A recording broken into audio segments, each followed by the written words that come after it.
Bonjour à tous, c'est Aurélie Guéry, diététicienne nutritionniste. Je vais vous parler aujourd'hui du jeûne intermittent.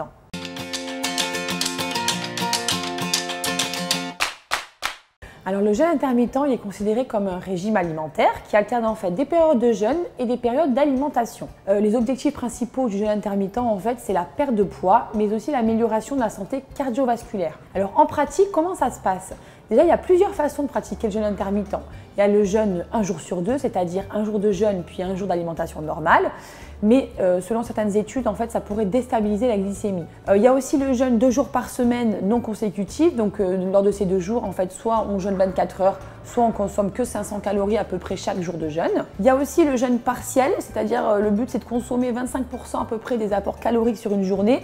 Ça revient à peu près à sauter un repas en alternant avec des journées d'alimentation normale. Il y a aussi le fasting, alors ça consiste à jeûner tous les jours mais sur une période de 16 heures au moment où vous le souhaitez. Donc il est possible évidemment de compter le jeûne de la nuit, ce qui veut dire que les 16 heures de jeûne peuvent être de 21 h à 13 h le lendemain par exemple.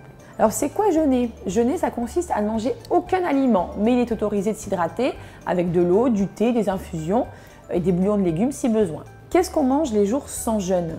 On mange normalement, mais si on veut pas réduire en fait tous les bénéfices du jeûne, il vaut mieux veiller à manger équilibré évidemment. L'avantage en fait c'est qu'il n'y a pas de quantité limitée, pas d'aliments à peser.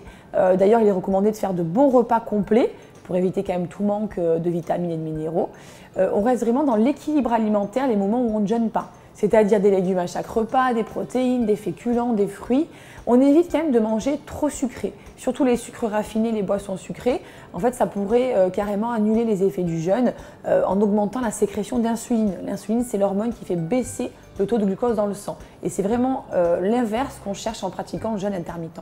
Alors, il y a tout de même quand même quelques contre-indications, notamment chez les personnes qui sont diabétiques ou qui ont des soucis de glycémie et aussi chez les personnes qui prennent des médicaments régulièrement et de façon quotidienne. Concernant les bénéfices observés, donc majoritairement il y a une perte de masse grasse qui est observée notamment au niveau de la graisse abdominale puisqu'en fait le fait de jeûner ça permet de diminuer l'apport calorique moyen de la journée et donc ça fait baisser la sécrétion d'insuline, donc il y a moins de stockage de graisse.